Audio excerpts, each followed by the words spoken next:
Mngdadi nupi ahum ka lollmmi taibngdadi ama fau hek epide he sisu kaiba chingduiro ibecha tairo as asyam toleda good morning fau haibirangaba kanamte hek leite da punsi se punsi da mai pake hairabadi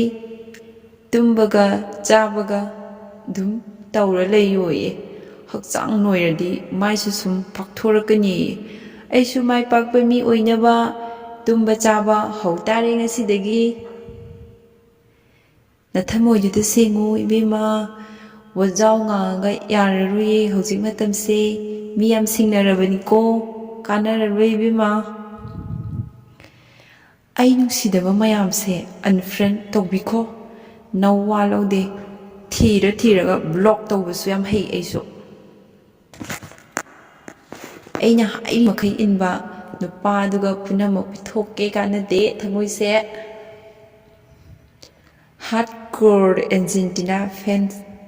singdi ngasi khara chaklangani he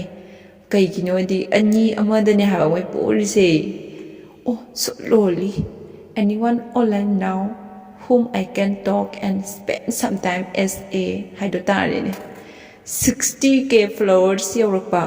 siga mayam di kaino mama pijeninge ahawba dubu pai leite pesa amta leite khunta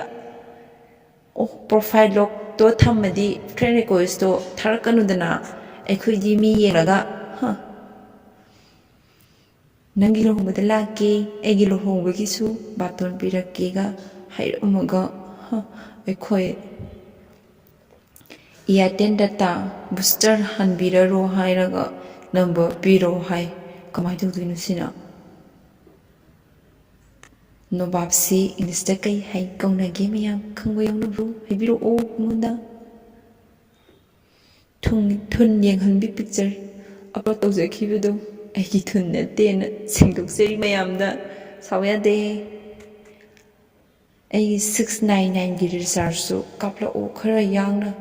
ngaibada wari video yengingbana sidore haiba aibo boryam oiremi nupagi best qadar hairadine friend oina tinasi phone number piro hekta hairakani punsi is becoming roman but day by day haido tari ngasidi as talim but kaloite noi nupi singdo noina huji koineringai phajaba jamjabagi wane khalerdi kaimalagi ngo leikai egi maramdaga hangoro amuk hena pamakani thaga sai thamoi sengba nupa amatang thijari na aina nga handagi Facebook ta WhatsApp ta thambase kaname message tharakte mi sibu kai haiduno me according to Manipur pakhang every social network site is matrimonial site kai haibaduni ne aingonda irang toramba kaya mai thihanduna hankrabane ama amulai tawrise ngasi ta horo text to angamba aingonda hayengdagi Facebook pairaroi sakhiba nupasingse amata uningde he text ka tawrakano kuitong sawgale oiba kuitong sawgale text tawrakpaga kaidawrige nungairiba asing hangakpa sakthu singse gari asobu thawena hekta ngawdoba nate nupi mayamgi thun mami taba gari dadi dongingde khuiso wari ama sanabada personality na manghana tharaklaba mido jitina oigera aina nawa suklau lawdre ko asengba suklau he lawde mi ama uhulaga ngangrui saruk phajana semdok pirambadu ni positive ideology hainese aina haise shulaladi lale dum habiru yadro ai haise so papur sabagi contest amate yongninge nangi group amada aina sagadaba papur si amuk toiba na sinthiyai ko bot lang ta changloi nungsibana miyoibagi athoibadaramani nungsiba leiba mafamda yeknaba leiroi hainaba leibani ko aina haiba netiko maraidi tawnaroisi aigi post khudingmakta nangondra sumhangni kolege as aisam tole good morning phau haibirangnawa kanamta hek leiteda punsi se single loibasisu wadi wai he punsi da mai pakke hairabadi tumbaga chabaga dum tawra layoi hakchanga noiradi maisu sum pakthorakani aisu mai pakpa mi oinaba tumba tare ngasidagi kanade nathamoidu sengoi bema wajawanga yararoi hojik matamse mi yam singnarabani ko ai nungsidaba mayam unfriend tawbiko nawa lawde thiraga block toksange kanade aina hairi makai inba nupaduga punama pithoke thamoise kanade hot crow Argentina fencing di ngasi khadi chaklangani he 2-1 da pothagi basidi us so lonely anyone online now whom I can talk and spend some time as a 60k followers Europe siga mayam di kaino mama pizeninge hawba adu pai lete putta pisa abo lete ba profile log to thamadi friend request to tharakanu dana ekhoi di mi yenglaga kana dabada nangi lohongbada laki aigi lohongbagi su barton pirake hairamaga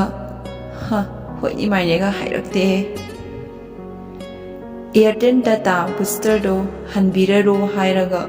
number piro hai kamai tudino sina paukata de nobapsi English da kai haige kai hai kongnage khangba leibro saisibu daibiro mayam thun yenghanba picture upload tawjakhibado aigi thun natte na sengdoksari mayam da warubi bayade aigi 699 gi recharge do kaplak ro khara yangna wabana sidore video yengningbana ngaibada sireda wabana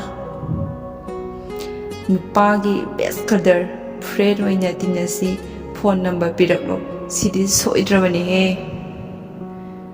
punsi is becoming hoirong manba day by day haito tare ngasidi noi nupi singdo noina huji koinani ngaigi phajaba chamjabagi wani khara leiradiko leikai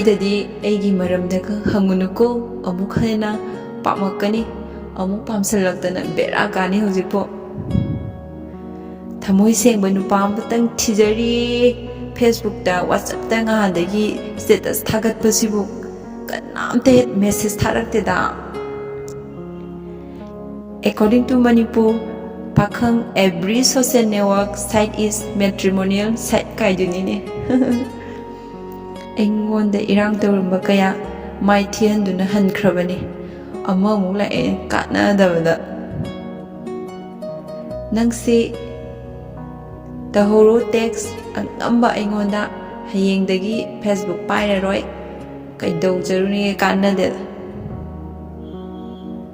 saktiba nupasing sigi amata uningde